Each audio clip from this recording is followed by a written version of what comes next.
Hello everyone, I am very glad that you're joining this story. Subscribe, like and comment. Enjoy the story, smile more often. Imagine coming home after a year of serving overseas, only to find that the life you left behind had been shattered by your own brother. That's what happened to me, and the betrayal didn't stop there. When I got my orders to deploy overseas, I remember sitting at the kitchen table with Emily, staring at the official papers like they might vanish if I ignored them long enough. I was proud to serve, but the thought of leaving her behind was like a weight pressing down on my chest. "We'll get through this," she said, her voice steady but soft, as she reached across the table to hold my hand.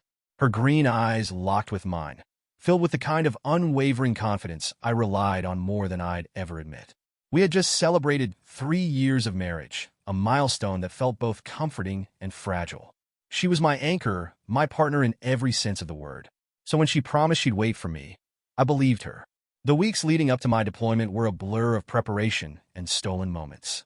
We squeezed in date nights, lingered over morning coffee, and made promises for the future, promises that felt rock solid at the time. When the day finally came to say goodbye, Emily hugged me so tightly that I almost couldn't let go. The year I spent overseas was grueling, both physically and emotionally. The days were long, filled with high-stakes decisions and constant vigilance. Nights were even harder, the silence of the barracks giving my mind too much room to wander. What got me through was the thought of home, of Emily. I clung to the memory of her laugh, the way she'd wrinkle her nose when she teased me, and the warmth of her arms around me. I imagined her waiting for me at the airport when I came back, her smile lighting up the way it always did when she saw me after a long time apart. Her letters, though infrequent, became lifelines. She wrote about mundane things, work stress, our neighbors' antics, a new recipe she tried, and sprinkled in reassurances. "I miss you so much," or "I can't wait until you're back." Those words kept me going, fueling me with the hope that we'd pick up right where we left off. Finally, the day came. After 12 months of exhaustion, homesickness, and counting down the days, I stepped off the plane, expecting the kind of reunion I'd replayed in my head 1,000 times. My duffel bag felt lighter with each step as I scanned the waiting area for Emily's familiar face. But she wasn't there. At first, I thought I'd missed her in the crowd. The terminal was bustling with noise and motion. Families hugging, children squealing, loved ones reuniting after what felt like lifetimes apart. I searched the faces around me, my pulse quickening with anticipation. As the minutes ticked by, excitement gave way to confusion. Maybe she'd gotten stuck in traffic or couldn't find parking. I pulled out my phone and dialed her number, but it went straight to voicemail. I tried again. Same result. Panic started to creep in, but I told myself there had to be an explanation. Emily was probably running late. She always underestimated how long things would take. She'd show up any minute, her cheeks flushed from rushing, and she'd laugh as she apologized. But she didn't. When I finally arrived home, the first thing I noticed was how eerily quiet the house felt. No welcome home banner, no balloons, no signs of life. Emily's car wasn't in the driveway, and the front door unlocked with the same ease it always had. I stepped inside, my boots heavy against the hardwood floor, and called out, "Emily?" Silence. The house felt different, cold somehow. As I walked through the living room, I noticed small changes that didn't make sense. The coffee table was missing the stack of magazines Emily liked to flip through. Her favorite throw blanket, the one she insisted on using even in the middle of summer, wasn't draped over the couch. In the bedroom, the gaps in the closet were impossible to miss. Half the hangers were empty, and several drawers in the dresser had been cleared out. A lump formed in my throat as I opened the nightstand on her side of the bed. Empty. I sat down heavily on the edge of the bed, my head in my hands. The home I had dreamed about returning to for the past year no longer felt like home at all. That night, I tried calling Emily again, but my calls went unanswered. I stared at my phone, willing it to light up with a message or a missed call, something that would explain what was going on. But all I got was silence. In the quiet of that empty house, a new kind of exhaustion settled over me. The kind that no amount of rest could fix.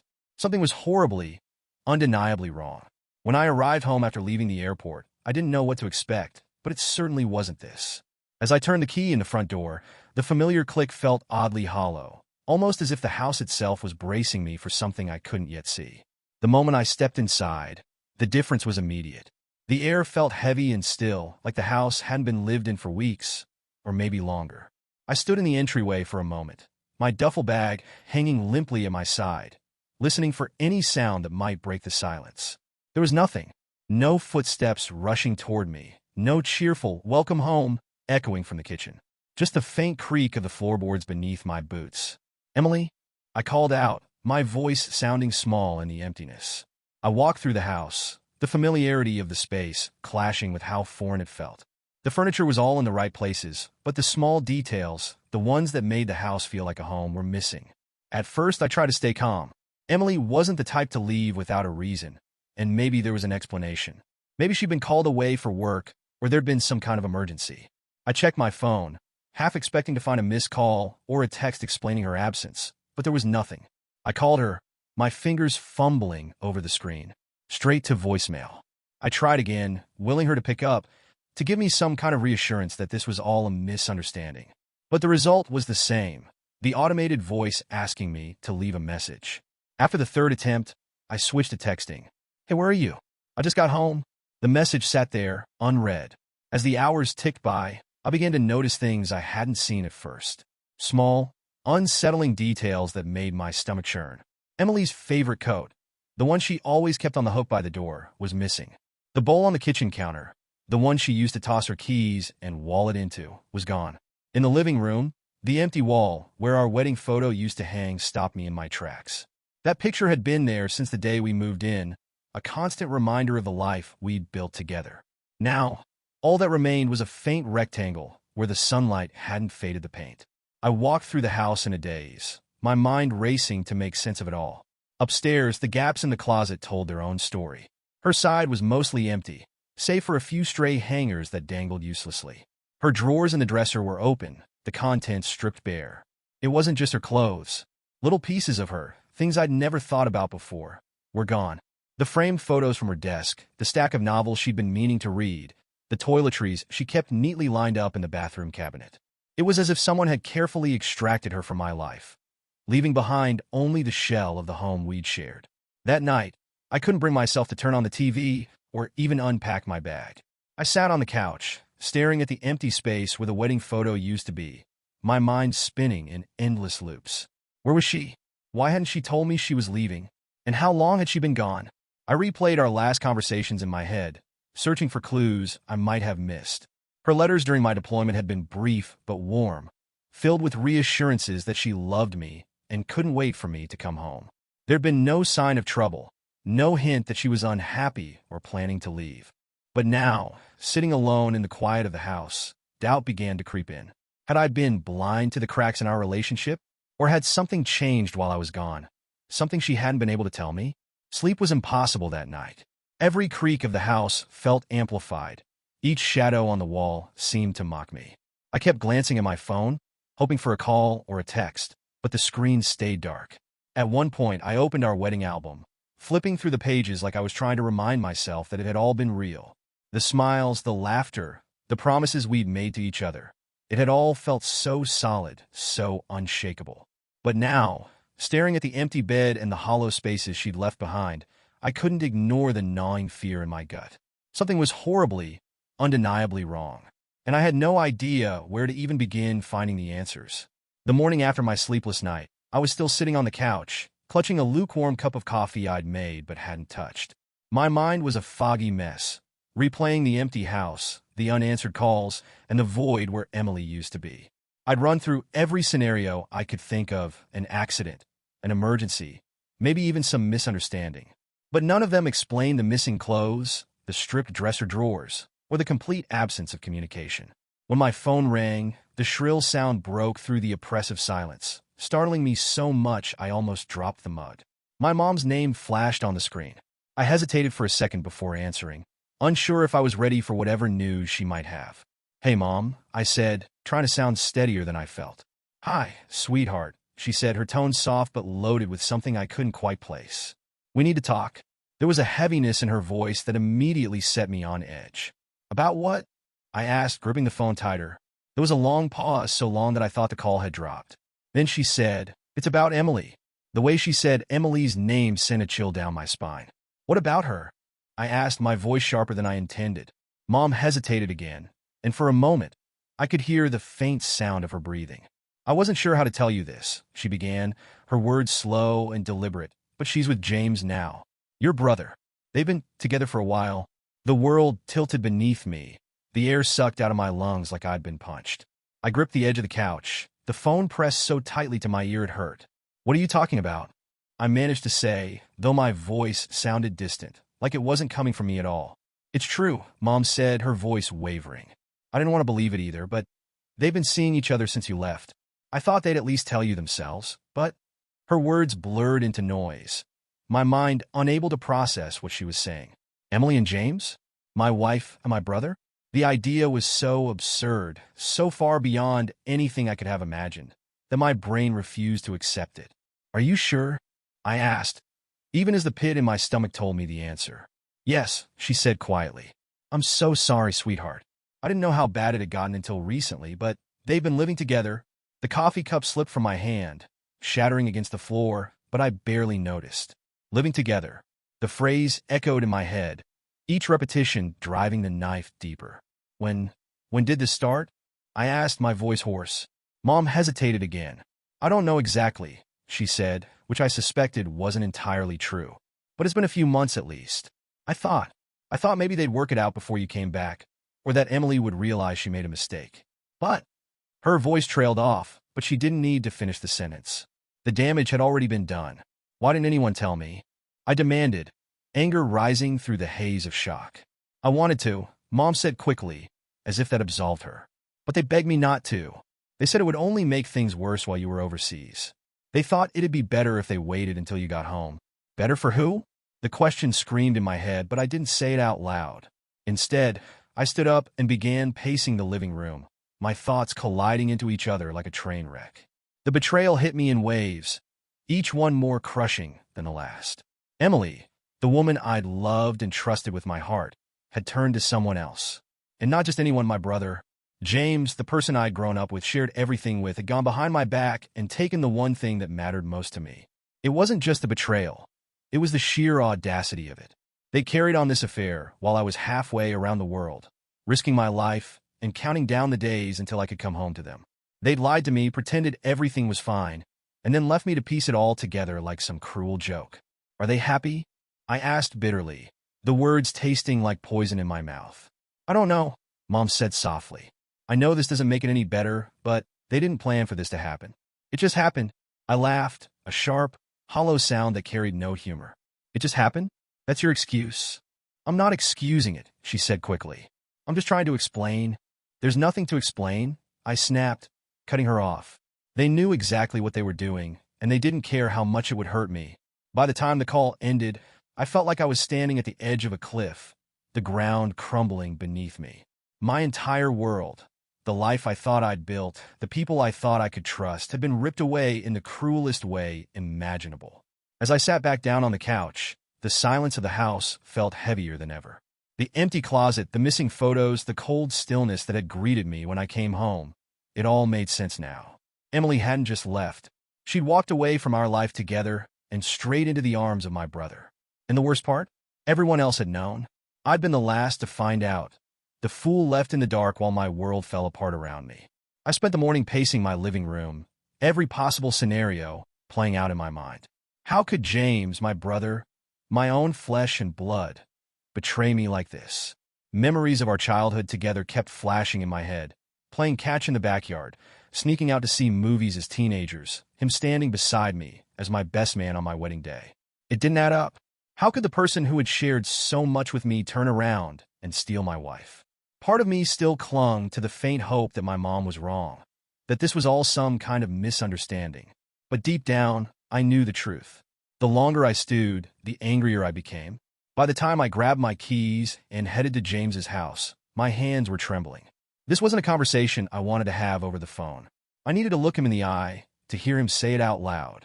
When I pulled into his driveway, I sat in the car for a moment, staring at the house. It looked the same as it always had, like nothing out of the ordinary had happened here. That was the worst part, the normalcy of it all. I slammed the car door shut and walked up to the front door, my fists clenching and unclenching at my sides. Before I could lose my nerve, I knocked hard enough to rattle the frame. James opened the door a moment later, a look of surprise flashing across his face. Hey man, he said, his tone awkward but trying for casual, as if nothing had changed. I didn't bother with pleasantries. Where's Emily? I demanded, my voice sharp and cold. James's face fell, and in that split second, I saw everything I needed to know. His shoulders slumped, his eyes darting away from mine, and his mouth opened slightly, but no words came out. You're not even going to deny it, are you? I said, my voice rising. You're just going to stand there and act like this is normal? James stepped back, motioning for me to come inside. Look, let's talk about this, he said, his voice low and cautious. I followed him into the living room, the anger boiling in my chest barely contained. The place looked familiar, but not in the way I remembered. There were small touches, Emily's touches, that made it clear she'd been living here. Her favorite blanket was draped over the couch, and a pair of her shoes sat by the door. So, it's true, I said, gesturing around the room. She's been here this whole time? James didn't answer right away. Instead, he ran a hand through his hair and let out a long sigh. Yeah, he finally admitted. She's here, but it's not what you think. I laughed bitterly. Not what I think. You've been sleeping with my wife while I was halfway across the world. What exactly am I supposed to think, James? He winced at my words, but didn't argue. It wasn't planned, he said, as if that made it any better. It just happened. Don't give me that crap, I snapped. Things like this don't just happen. You made a choice, James. Both of you did. James looked down at the floor, guilt etched across his face. She was lonely, he said quietly. She didn't feel like you were there for her. And we just started talking. One thing led to another. I cut him off, my voice trembling with rage. I wasn't there for her? I was serving overseas, James. I was doing my job, sacrificing everything for our country. And while I was gone, you decided to play house with my wife. His silence was deafening. Where is she? I asked again, my tone icy. She's not here right now, James said. She went out for a bit. I told her to give us some space. That answer only fueled my anger. You told her? You got a lot of nerve acting like you're the one in charge here. I took a step closer to him, my fists clenched. Do you have any idea what you've done? You didn't just betray me. You destroyed my life, James. My marriage. Everything. He flinched at my words, but didn't argue. I know, he said quietly. And I'm sorry. Sorry.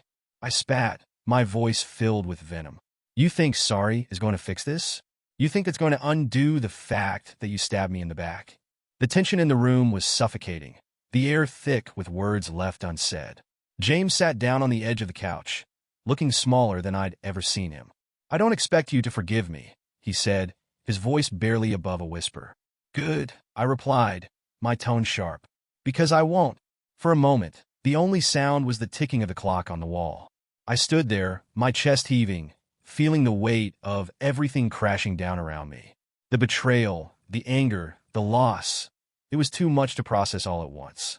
Finally, I turned and headed for the door.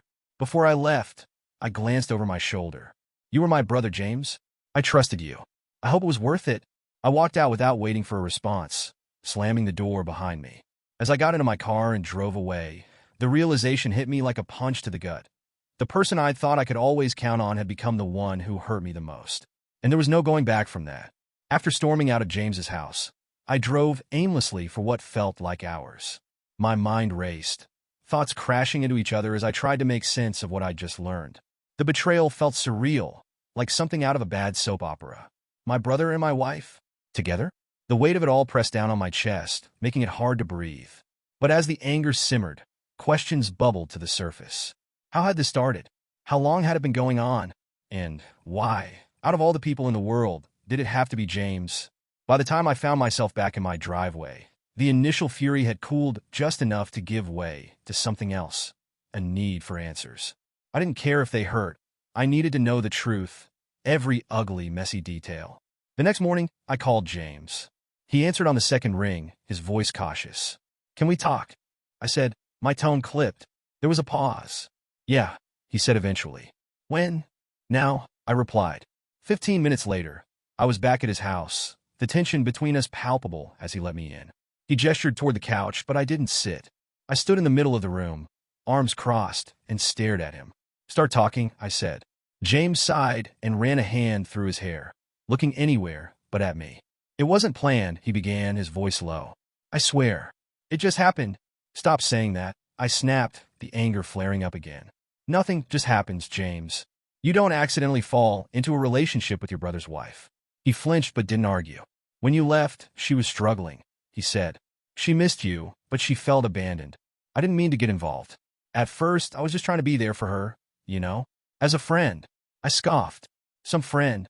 He ignored the jab and continued. We started talking more. She'd call me when she was upset or stressed, and we'd meet up for coffee sometimes.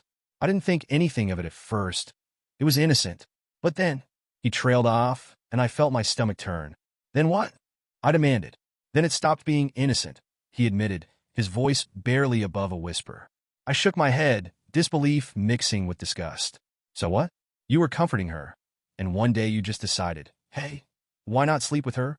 It wasn't like that, he said quickly. It wasn't about that. She was lonely, and so was I. The words hung in the air, and for a moment, I could only stare at him. You were lonely? I said, my voice rising. Do you even hear yourself right now? I was the one deployed. I was the one risking my life in another country. And you were what? Sitting at home feeling sorry for yourself while you screwed my wife. James looked away, his jaw tightening. It wasn't about hurting you, he said after a long pause. We didn't set out to do this. But the more we talked, the more we connected. And by the time we realized what was happening, it was too late. Too late for what? I shot back. Too late to stop? Too late to have a shred of decency and tell me the truth. We didn't want to hurt you, he said, his tone defensive.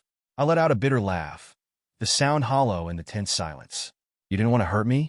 So, what, you thought sneaking around behind my back was a kind thing to do? You thought I'd be less hurt finding out like this? He didn't answer, and the silence only made my anger grow. Let me ask you something, I said, stepping closer to him. When you were sitting in this house with her, when you were pretending everything was fine, did you ever stop and think about what it would do to me? Did you even care? James finally met my eyes, guilt etched across his face. Of course I cared, he said quietly. But by then, I didn't know how to fix it. The sheer audacity of his words left me speechless. He didn't know how to fix it? As if this was some problem he'd stumbled into by accident, rather than a betrayal he'd actively chosen. I shook my head, my hands balling into fists at my sides. You had a choice, James. You could have stopped. You could have told me the truth. But instead, you decided my feelings didn't matter. You decided she was worth more to you than your own brother. James didn't respond. He just stood there, his shoulders slumped, like a kid caught stealing candy. I took a deep breath, trying to steady my voice. This wasn't just a mistake, James. This was a betrayal. You didn't just take my wife. You took my trust. And I don't know if I can ever forgive you for that. As I turned to leave, James called after me. For what it's worth, I'm sorry, he said, his voice cracking. I stopped in the doorway, but didn't look back. Not enough, I said simply and walked out. Driving away, I felt no relief, no satisfaction. The answers I'd come for had only deepened the wound. James could justify his actions all he wanted, but nothing could change the fact that he'd betrayed me in the worst way imaginable. And Emily? She wasn't just a victim of circumstance. She'd made her choice too. And for the first time, I started to wonder if I even wanted her back. It didn't take long for word of James and Emily's betrayal to ripple through the family. In the weeks that followed, I fielded an onslaught of phone calls and messages from relatives, each one dripping with a mixture of disbelief, sympathy, and thinly veiled curiosity. Everyone wanted the same thing, to know how I was doing and what I planned to do about it. My parents, predictably, were caught in the middle. They were devastated, more by the rift in the family than the betrayal itself. My mom was the first to call, her voice hesitant and heavy. "Sweetheart, we need to talk," she said, her words a repeat of the bombshell conversation we'd had days earlier. "I don't think there's anything left to say," I replied, my tone cold. "Please," she pressed, "this is tearing the family apart. We have to figure out a way to fix this." "Fix this?" I said, my voice rising. "Mom, how do you fix something like this? My wife and my brother betrayed me. They didn't just break my trust, they destroyed it. And now you want me to sit at the dinner table with them like everything's fine." She sighed, the kind of sigh that usually meant I wasn't giving her the answer she wanted. "I'm not saying what they did was right," she said carefully. "But they're still family. We have to find a way to move forward. Family is family." The phrase hit me like a slap in the face. Family is family? Is that supposed to make this better? Because it doesn't. It just makes it worse. If James really cared about family, he wouldn't have done this to me. "People make mistakes," she said weakly. "This isn't a mistake," I snapped. A mistake is forgetting someone's birthday or burning dinner. What they did was deliberate. It was calculated. And now you expect me to forgive them because of some blood connection? My mom didn't respond right away, and the silence between us stretched on like a taut rope, ready to snap. My dad, always the quieter one, called me later that week. His tone was less pleading, but no less strained. I just want you to know that we love you, he said, his voice measured. And we're not taking sides. Not taking sides? I repeated, the words tasting bitter. How is that even possible? There are sides, Dad. There's right and wrong. And they're on the wrong side. I know it feels that way, he said, sounding tired. But this situation, it's complicated. It's not complicated, I countered. It's simple. They betrayed me. And now you're asking me to sweep it under the rug because it's easier for everyone else. That's not what we're saying, he insisted. But holding on to this anger, it's only going to hurt you in the long run. Hurt me? The words made my blood boil. How was it that the burden of making peace was being placed squarely on my shoulders? I wasn't the one who'd caused this mess. Yet somehow, I was the one expected to fix it. The family gatherings became a minefield I had no intention of navigating. The thought of sitting across from James and Emily, watching them act like a happy couple, pretending they hadn't ripped my life apart, was unbearable. I stopped showing up altogether. At first, my absence was met with concern. My parents called, asking why I hadn't come to dinner or why I didn't show up at Aunt Linda's birthday party. I gave them vague excuses at first, but eventually I stopped sugarcoating it. I'm not coming because I can't stand to be in the same room as them, I said bluntly. You can't avoid them forever, my mom replied, her tone tinged with exasperation. Watch me, I said, hanging up before she could say more. As the weeks turned into months, the pressure to move on became unbearable. My mom, in particular, was relentless. She tried every angle, guilt, reasoning, even outright pleading. James is still your brother, she said during one particularly tense phone call. You don't have to forgive him right away, but you can't let this tear the family apart. I'm not the one tearing the family apart, I shot back. That was James and Emily. Maybe you should be having this conversation with them instead of me. They've already apologized, she said, as if that somehow ended the discussion. They didn't apologize, they made excuses. I corrected her. And even if they had apologized, it wouldn't change what they did. My dad tried a different approach, appealing to logic instead of emotion. This anger you're holding on to, it's not good for you. It's going to eat you alive if you don't let it go. I'm not holding on to anger, I replied, though part of me knew that wasn't entirely true. I'm setting boundaries. There's a difference. The worst part was the way the rest of the family started to treat me. At first, they called to offer support, saying how sorry they were for what had happened. But as time went on, their patience wore thin. James is trying, one cousin told me during a particularly awkward conversation. He made a mistake, but he wants to make things right. Don't you think it's time to hear him out? Another relative chimed in with, you can't just cut them out forever. Life's too short to hold grudges. It seemed like everyone had an opinion about how I should handle the situation, but none of them seemed to grasp the depth of the betrayal. They weren't the ones who'd lost a spouse and a sibling in one fell swoop. Every phone call, every message, every unsolicited piece of advice only added to the weight I was carrying. It wasn't just the betrayal that hurt. It was the realization that, to my family, keeping the peace was more important than standing by me. In the end, I found myself withdrawing even further. If they couldn't understand why I needed space, then I wasn't going to waste my breath trying to explain it. I stopped answering calls from anyone but a select few, and my circle grew smaller by the day. It wasn't ideal, but it was the only way I could protect myself from the relentless pressure to forgive and forget.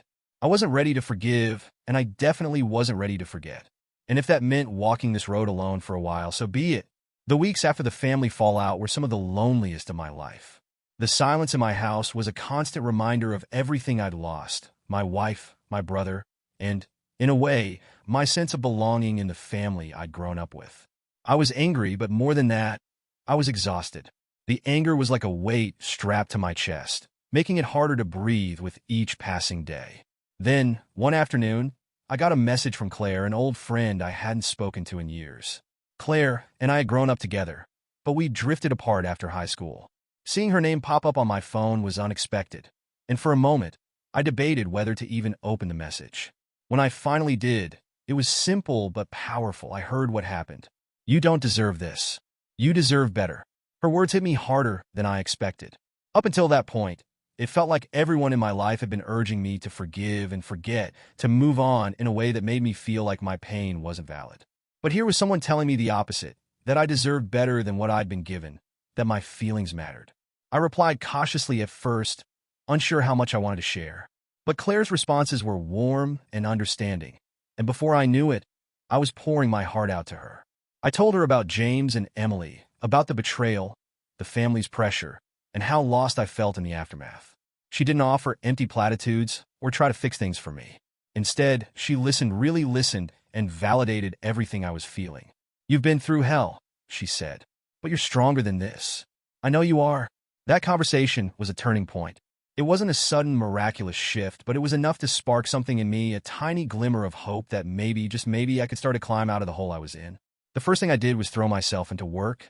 It wasn't the healthiest coping mechanism, but the structure and discipline of my job gave me something to focus on other than the chaos of my personal life. For hours each day, I could lose myself in tasks that required precision and focus, and for a little while, the pain felt more manageable. But work alone wasn't enough.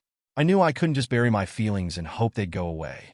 Claire had suggested therapy during one of our conversations, and while the idea initially made me uncomfortable, I eventually decided to give it a try.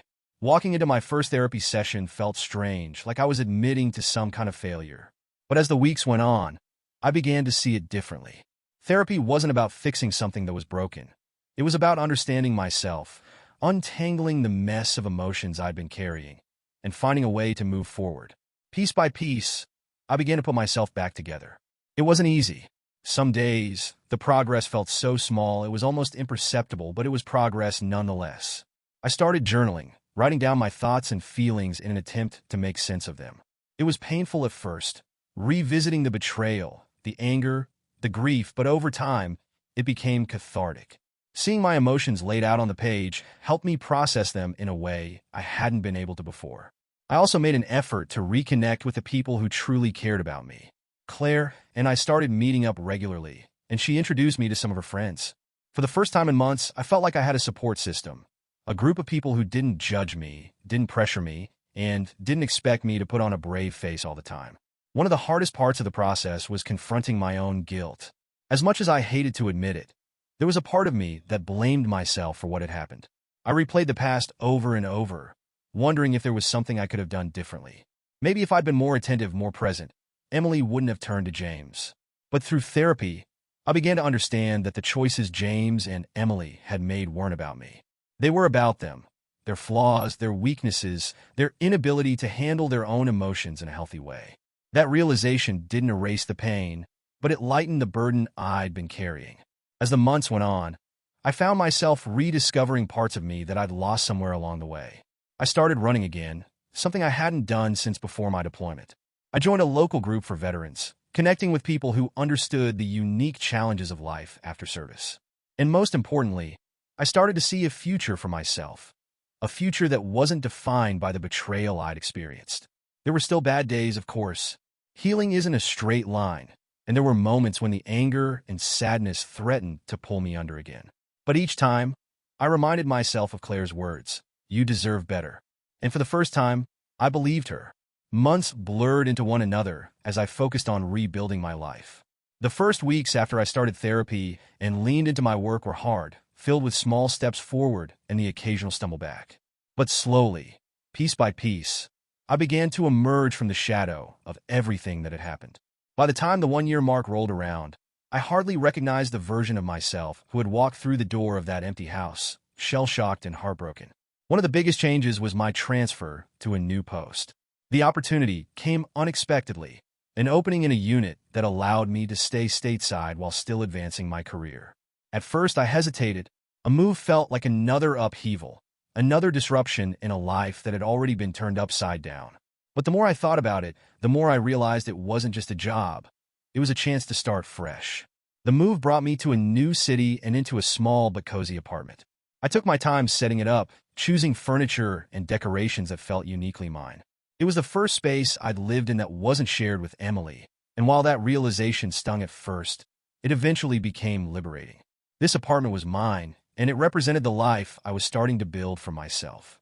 Distance became my shield when it came to my family. After the initial fallout, I kept my interactions with them limited to short, polite conversations when absolutely necessary. My parents still called, their voices tinged with that same hopeful tone they'd used ever since the betrayal came to light. "How are you?" my mom would ask, trying to sound casual but clearly fishing for more. "I'm fine," I'd reply, keeping the conversations brief. I knew what she wanted, to pull me back into the fold, to find some way to patch up the cracks that James and Emily's actions had left in the family. But I wasn't ready for that. And truthfully, I wasn't sure I ever would be. James and Emily, for their part, made no attempts to contact me directly. Whether it was out of guilt, shame, or a misguided attempt to give me space, I didn't know, and I didn't care. As far as I was concerned, their silence was the least they could do. Surprisingly, the distance gave me a sense of clarity I hadn't expected. For so long, my life had been tangled up in their opinions, their expectations, their judgments. I'd spent years trying to measure up to standards I hadn't set for myself, sacrificing pieces of my own happiness for the sake of keeping the peace. But now, with that distance, I saw things differently. I realized I didn't need their approval to move forward. I didn't need their forgiveness to heal, and I didn't need to forgive them to find peace. This wasn't about holding on to anger. It was about creating boundaries, about protecting the life I was building from the toxicity that had threatened to destroy it. One of the most unexpected changes was how I began to open myself up to new relationships. For a long time after Emily and James's betrayal, the idea of dating again felt impossible. How could I trust someone when the people closest to me had shattered my faith in humanity? But as time passed, I began to realize that their actions didn't define me or my capacity to love. Slowly, cautiously, I started putting myself out there. It wasn't easy, and there were moments of doubt and insecurity, but the experience of meeting new people reminded me that the world was bigger than the pain I'd been carrying. One woman in particular, Rachel, caught my attention. We met through a mutual friend at a small gathering, and something about her calm, grounded presence put me at ease. She didn't push or pry. She simply got to know me, one conversation at a time. On our first date, as we walked through a quiet park, she asked me about my family. For a moment, I hesitated, unsure how much to share. But then I decided to tell her the truth. Not all the messy details, but enough to give her a glimpse of what I'd been through. She didn't flinch or look at me with pity. Instead, she nodded thoughtfully and said, "That must have been incredibly hard. But it sounds like you're stronger because of it." Her words stayed with me long after that night. As the months went on, I found myself settling into a routine that felt good. It wasn't perfect, and there were still moments when the anger or sadness crept in. But for the first time in a long time, I felt like I was in control of my own life. I threw myself into hobbies I'd always wanted to try, but never made time for. I joined a local hiking group, started taking guitar lessons, and even signed up for a cooking class. These small acts of self-investment felt like reclaiming parts of myself that had been buried under years of compromise and obligation. And through it all, I kept the people who truly cared about me close. Claire remained a constant source of support, and Rachel became someone I could see a future with, something I never thought I'd say again after Emily. One evening, as I sat on my balcony watching the city lights, I thought about how far I'd come. A year ago, I was sitting on a couch in an empty house, my world shattered and my heart broken. Now, I was here, a new city, a new life, and a new sense of self-worth that no one could take away. The distance I'd created from my family hadn't just been about escaping the pain. It had been about rediscovering who I was outside of their influence. And in doing so, I'd realized something important. I didn't need their drama to define me. I didn't need their approval to feel whole. I could build a life that was mine, on my terms, and for the first time, I felt like I was truly living. It was an ordinary Saturday morning. I just finished brewing a fresh pot of coffee and was settling into my favorite chair with a book when the doorbell rang. The sound was jarring. It had been ages since someone showed up unannounced. I set the book down and walked to the door, wondering who it could be. When I opened it, I froze. Standing there, looking awkward and out of place, was James. "Can we talk?" he asked, his voice hesitant and strained. The sight of him stirred up a wave of conflicting emotions. Part of me wanted to slam the door in his face, to tell him to go back to the life he'd chosen. But another part of me, the part that had been quietly seeking closure, was curious. I nodded reluctantly and stepped aside, gesturing for him to come in. James walked in slowly, his posture tense, as if he was unsure of his welcome. He glanced around the room, his eyes lingering on the small touches that made the space mine, The framed photo of a hike I'd taken, the stack of books on the coffee table, the guitar leaning against the wall. "This is nice," he said awkwardly, his voice barely above a mumble. "Why are you here, James?" I asked, cutting straight to the point.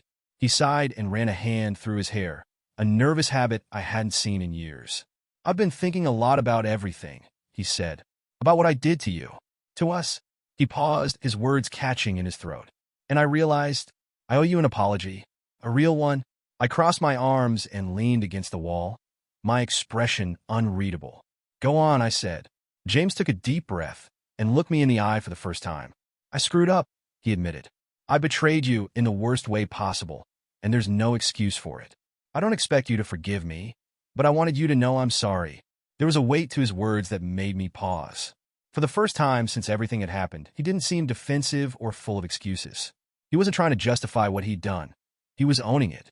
Still, the anger I'd carried for so long wasn't something I could let go of that easily. "Why now?" I asked, my tone cold. "Why not months ago, when it might have actually mattered?" He looked down at the floor, guilt etched across his face. "Because I was a coward," he admitted. "I knew I messed up, but facing you, I didn't think I could handle it. And honestly, I thought you'd never want to see me again." He wasn't entirely wrong about that. "What changed?" I asked, my voice softer this time. He hesitated before answering. "I realized I can't move forward until I take responsibility for what I did. I've been trying to convince myself that everything's fine, but it's not. I hurt you, and I hate myself for it." I studied him for a moment, searching for any sign that this was just another act. But all I saw was a man weighed down by regret. "You didn't just hurt me, James," I said finally. "You destroyed my trust. You took everything I believed about family, about loyalty, and you tore it apart. And Emily, you didn't just take her. You took my future with her. Do you have any idea what that feels like?" He nodded slowly, his shoulders sagging under the weight of my words. "I do," he said quietly. "I've lost sleep over it, replaying everything in my head, wishing I could undo it. But I can't. All I can do is tell you I'm sorry and hope it means something." The room fell silent, the tension between us thick enough to cut. I wasn't sure what I'd expected from this conversation, but it wasn't this. James wasn't asking for forgiveness or trying to make things right. He was simply apologizing. "I don't know if I can forgive you," I admitted, my voice trembling slightly. "Not yet, anyway. But I appreciate you saying that." James nodded, his expression somber. "I don't deserve your forgiveness. But if there's ever a way I can make it up to you, I'll do it. Just tell me what you need." "I don't know what I need," I said honestly. "But I know I need time. A lot of it."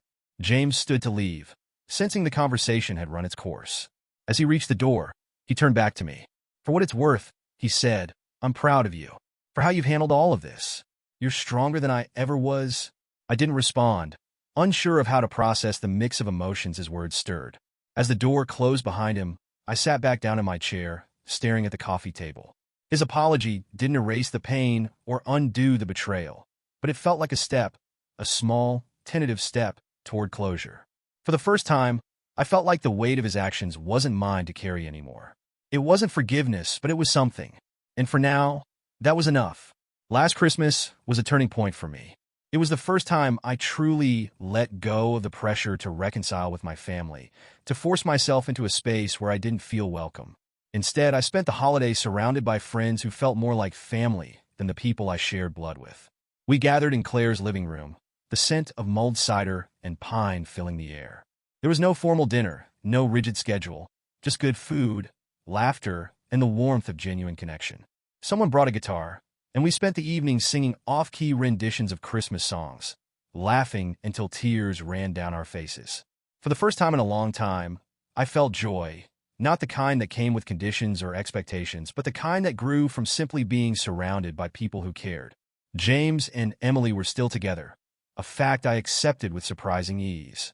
Their relationship was no longer my concern. At one point, I thought seeing them together would haunt me forever, but now, it barely registered. They'd made their choices, and I'd made mine. Forgiveness, I realized, wasn't about them. It wasn't about inviting them back into my life or pretending their betrayal didn't hurt. It was about setting myself free from the anger and resentment that had weighed me down for so long. That forgiveness came quietly, not in a dramatic moment of revelation, but in small, subtle ways.